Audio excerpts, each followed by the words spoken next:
Walkin The Streets is a 10-page comic by Robert Crumb. It tracks basically a year in Robert's life. After he graduated high school in 1961, he just stayed home in the suburbs of Delaware.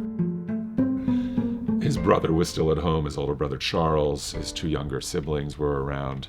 And often, to pass the time, Robert and his brother Charles would walk the streets at night, talking about philosophy, talking about what they might do, talking about their own messed up family.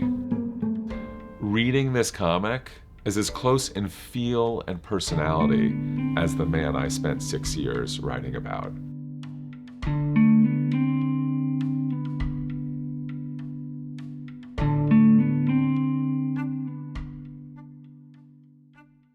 My view of Robert Crumb is as a searching, complex artist. And there are lots of things I could have shown. There's ecstatic, formally inventive comics from the late 1960s. There's trenchant critiques of America in the 1970s and 80s. And there's incredible biographical comics from the 80s and 90s as well. But Walkin the Streets, to me, really summarizes and encapsulates exactly what I find so fascinating about Crumb. Somebody who can summon up a really vivid memory and delineate it without closing it off to interpretation. So much of Robert's work is about coming to terms with his memories and America and the legacy of sort of post-war America writ large. These two things are intertwined for him.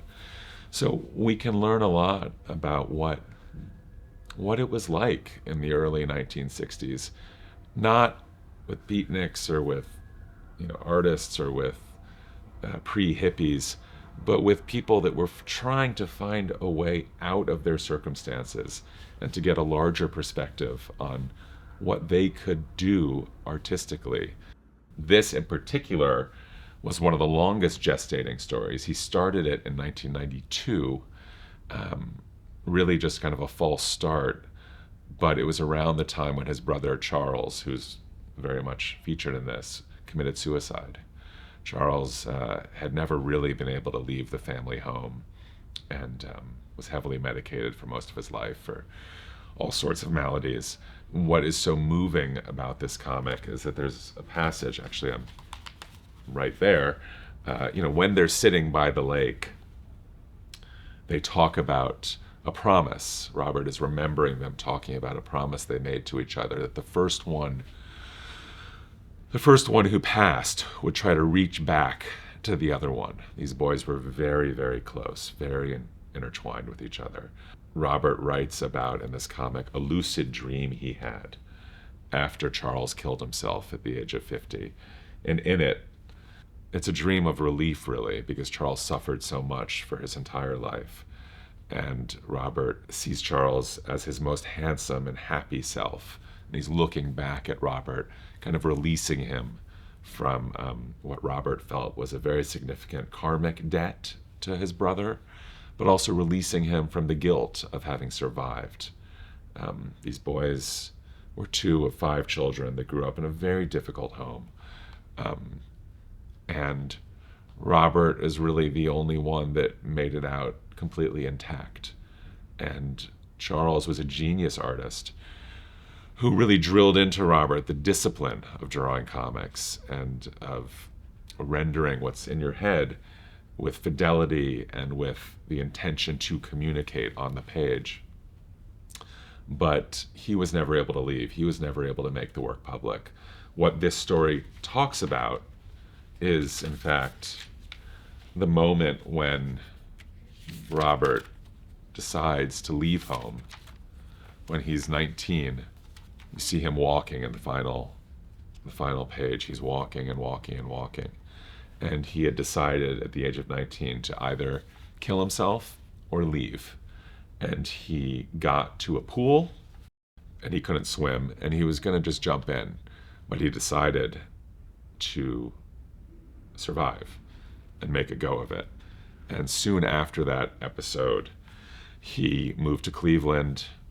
the age of 19, got a job with American Greetings, which was then the second biggest greeting card company in America, and began his artistic career. One of the great ironies of Robert Crumb's career is that he produced, until Genesis, which was published in 2009, and after the 60s, when he was ubiquitous in the culture, he often produced his most artistically ambitious and profound work for an ever dwindling public.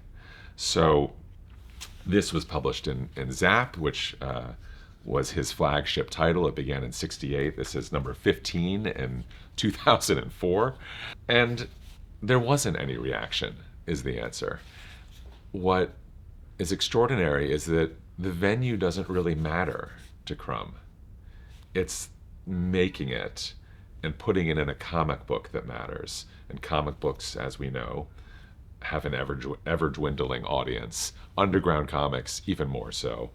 And so there was very little response. For cartoonists, it's a landmark. For a lot of cartoonists, you could ask any number of cartoonists now, and they might say that this is their favorite story. They might. But that is really who it had an impact on, because it showed once again that you can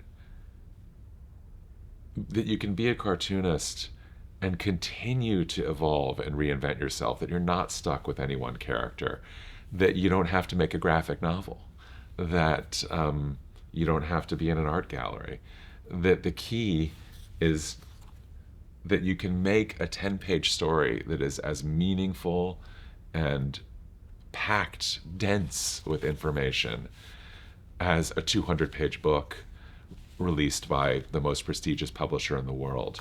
But you can do it, actually, you can do that 10-page meaningful story in a floppy comic book that was sold for $4.95 in 2004, and achieve a level of artistry that is almost unthinkable.